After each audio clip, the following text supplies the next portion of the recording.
Julianne Jane with your News in 90. Officials at Columbia University, facing surging tensions on campus that raise safety concerns, have announced all classes will be virtual on Monday as Passover begins.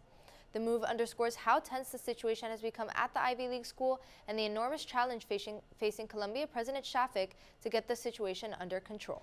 The situation at Columbia escalated in recent days after university officials testified before Congress last week about anti-Semitism on campus and pro-Palestinian protests on and near campus surged. As Passover begins, Jewish student organizations have increased security for their upcoming events and services. President Biden travels to Triangle, Virginia to mark Earth Day Monday. He will unveil $7 billion in grant funding for solar power under the Inflation Reduction Act. He announced new efforts to get federal jobs for graduates of the American Climate Corps, a training program popular with youth climate groups. Biden will be speaking from Virginia's Prince William Forest Park. The site was developed by President Franklin Delano Roosevelt's Civilian Conservation Corps, on which the American Climate Corps is modeled. Taylor Swift's The Tortured Poets Department is off to a huge start. According to Billboard, the double album sold 1.6 million equivalent album units, not the first week of release, but the first day. No album has topped 1 million units in a week since Swift's 1989 Taylor's version last year. That first day also saw Tortured Poets' 31 songs officially streamed more than 243 million times, led by 18.4 million streams of its lead single Fortnite featuring Post Malone.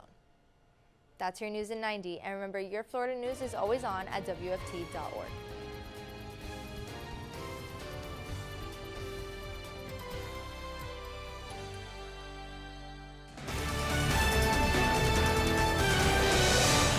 This is Julianne Jane with your News in 90.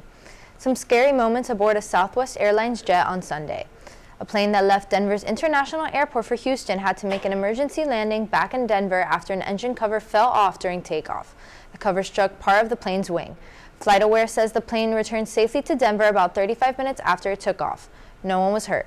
Passengers were put on a different jet and flown to Houston. The Federal Aviation Administration is investigating the incident.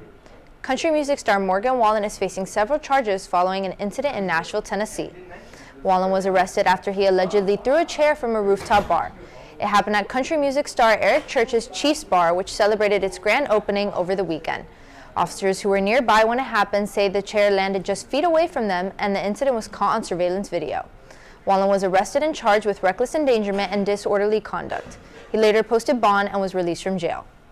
America is gearing up for the total solar eclipse that is happening today. The dramatic celestial show will happen Monday afternoon through Mexico, Canada, and the U.S. when the moon is directly in front of the sun for a solar eclipse. It's been almost 7 years since a total solar eclipse arced over. This year it will be visible to 32 million people in the United States. 99% of people in the U.S. will be able to glimpse at least a partial solar eclipse. If you can't catch this year's total solar eclipse, you'll have to wait 20 years for the next one in the contiguous U.S. That's your News in 90, but remember, your Florida news is always on at WUFT.org.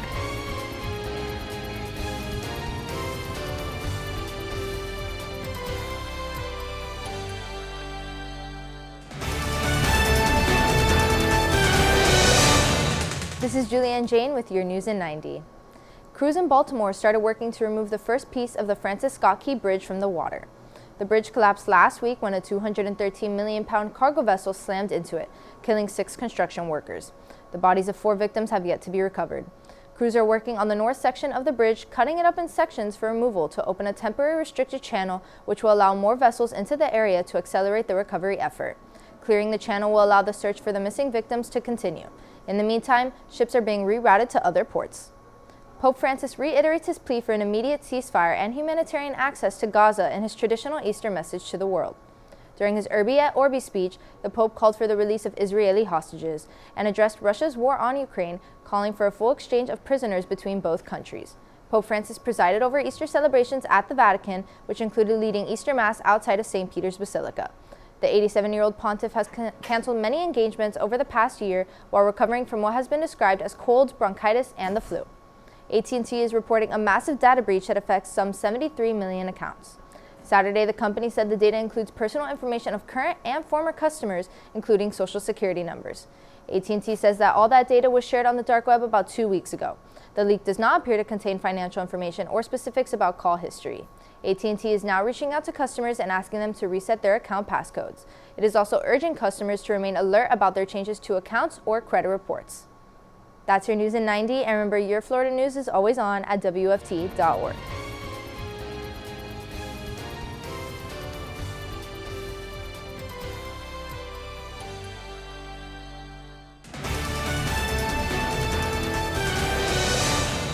This is Julianne Jane with your news in 90.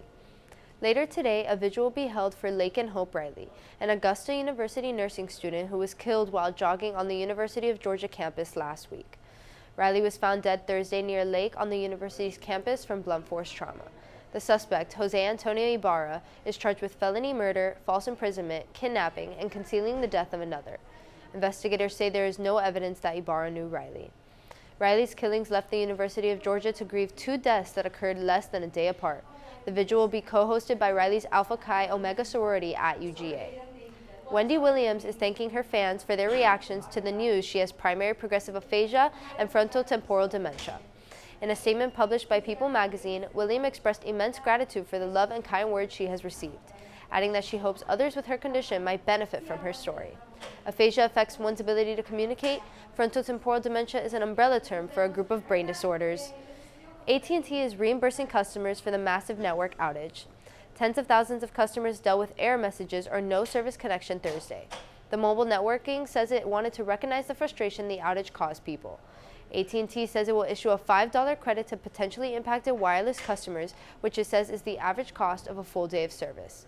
Prolonged nationwide outages are rare. The Federal Communications Commission is investigating the incident. That's your news in 90, and remember, Florida news is always on at WUFT.org.